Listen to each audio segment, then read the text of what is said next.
Let's start off with a little L'chaim. Today, special day, Yud Gimel Tammuz, as we spoke yesterday. Today is the day where finally the previous Rebbe, Rabbi Yosef Yitzchak, was fully released from his exile in Kastrama that he was supposed to spend 3 years, didn't spend just a few days, and he got his official document of his release. So L'chaim, may the Eibishter help, God help us, that we should have the ultimate L'chaim, the ultimate life, the life with Mashiach. Now, so yesterday I gave you a perspective of the past,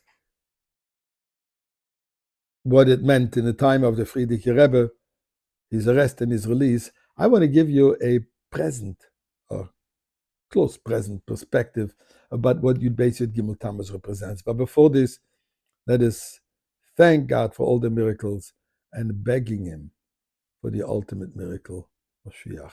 Mizmor l'soida rida adonai kol ha'otzim v'adonai v'simcha. Boy lefana benana duka adonai limu yisada v'la nachna mitzah merizeh b'yishor b'soida chatris b'sila. Hoyde lebach shmei kitoi v'adonai le'olam chazdo v'yad doy v'dor emunosoi. Let's give some tzedakah. And let me tell you what I mean. The previous Rebbe, the word Lubavitch, was the arch enemy of communism. As I mentioned yesterday, they were out to destroy Judaism, and the Rebbe, in superhuman, selfless Mesiras Nefesh, with a handful of Chassidim, a handful of his followers, succeeded in keeping Judaism alive. Now, although this was in 1927, close to 100 years ago, until the fall of communism in 1991,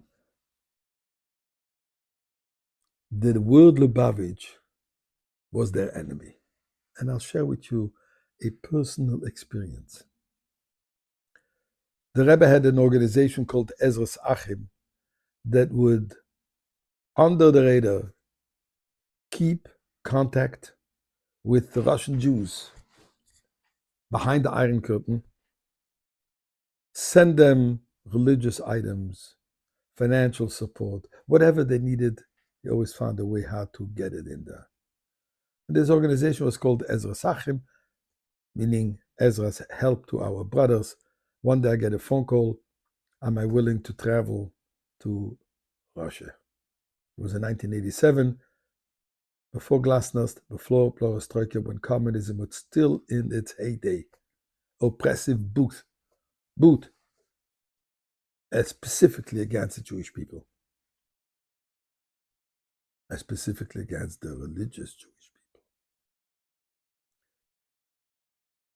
Purpose of the trip was, together with my brother-in-law, Rabbi Grossbaum, who is an expert, world expert in building mikvahs, there was a need of quietly fix the one and only usable mikvah in Moscow. And I would be giving classes, meeting people, etc., etc. Before departing, we were given 2 full suitcases of different items, religious items, foods, clothing, to bring to people. And we were given certain things. We were told exactly who it has to go to. Others we were told somebody will tell us while there what we need to do. My brother had 2 suitcases. I had 2 suitcases. He didn't know what I have. I didn't know what he has, because coming into Russia, the less you know, the safer you are. And we were given excuses and explanations for everything that we had. I have to say, smiling about it, but we stood 5 hours with the customs officers in Moscow, the airport, just going through my 2 suitcases and my brother's-in-law 2 suitcases. I said more lies during those 5 hours than I think I said my entire life. Give you an example. Why do you have 3 pair of tefillin? Tells me, I know that even Hasidim, that's a Russian custom officer at the border, well trained. I know even Hasidim, You only wear 2 pair. How come you have 3? They say, oh, I'm a fanatic. Fanatics wear 3. And I immediately point out, and you see all these little parchments over there had close to 100 mezuzahs. You see why? You see this? Because as a fanatic, I change the parchments which are inside the tefillin on a daily basis. So since I'm going to be here for 2 weeks, I need approximately 100 of them. And why do I have this little knife? It was actually a knife for circumcision, for the one moil left in all of Russia. I says, oh, this is to butter my pieces of bread. Well, why do you have so much food? We have a lot of food here in Moscow. I said, yeah, I paid for my stay, including restaurants, but they don't provide kosher food. I have no choice. I had to bring kosher food. And on and on and on. But then they found their prize issue. One of the books I omitted to tear out the word Lubavitch, and they jumped on it, Lubavitch. That was 60 years after the previous Rebbe was released. They still know that Lubavitch is their arch enemy. And indeed, Lubavitch is the antithesis to communism.